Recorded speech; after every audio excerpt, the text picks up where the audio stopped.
Géopolitique, bonjour Pierre Aski. Bonjour Nicolas. Pierre, vous trouvez des points communs au mouvement en Iran et en Chine. En un peu plus de 2 mois, 2 mouvements de masse spontanés sont venus bousculer 2 régimes totalitaires. La Chine et l'Iran sont 2 pays très différents au-delà de leur autoritarisme et pourtant, il y a de nombreux points communs dans ces 2 mouvements.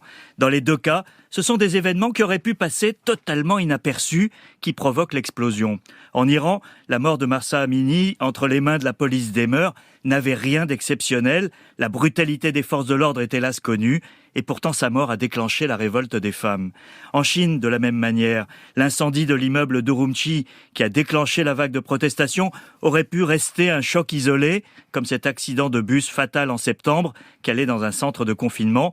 Mais cette fois, les 10 morts d'Urumqi ont fait descendre les Chinois dans la rue comme jamais depuis 3 décennies. Et est-ce qu'on peut, Pierre, comparer les 2 mouvements ? Il faut les comparer, Nicolas, pour comprendre comment naissent les révolutions potentielles, quel est ce déclic qui fait bouger les masses.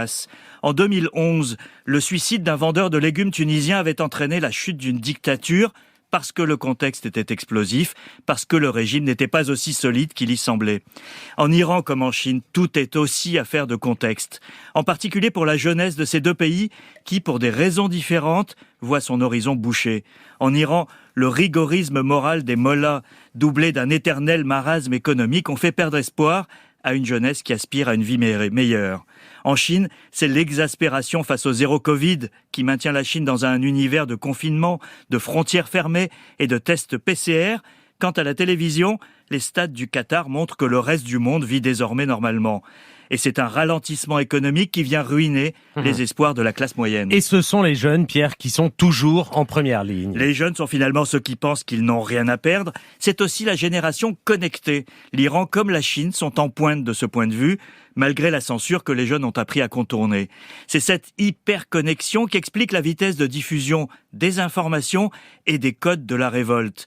En Iran, on a vu le slogan « Femme, vie, liberté » s'imposer en quelques heures et le geste de se couper les cheveux devenir viral.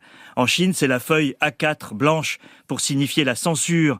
Des héros d'un jour comme Superman, surnom donné à un jeune de Chongqing qui portait un sticker du super-héros sur son sac à dos et qui a été arrêté après un discours enflammé. Ou encore ces étudiants en sciences qui ont diffusé les équations mathématiques de Friedman, tout simplement parce que Friedman, ça sonne comme Freeman, homme libre, et que ça trompe la censure. C'est vertigineux, ça ne préjuge évidemment pas de l'issue de ces mouvements inédits, mais ça donne une idée de la manière dont naissent les phénomènes politiques aujourd'hui quand il n'y a aucun espace pour la politique. Les dictateurs le découvrent à leurs dépens. France Inter.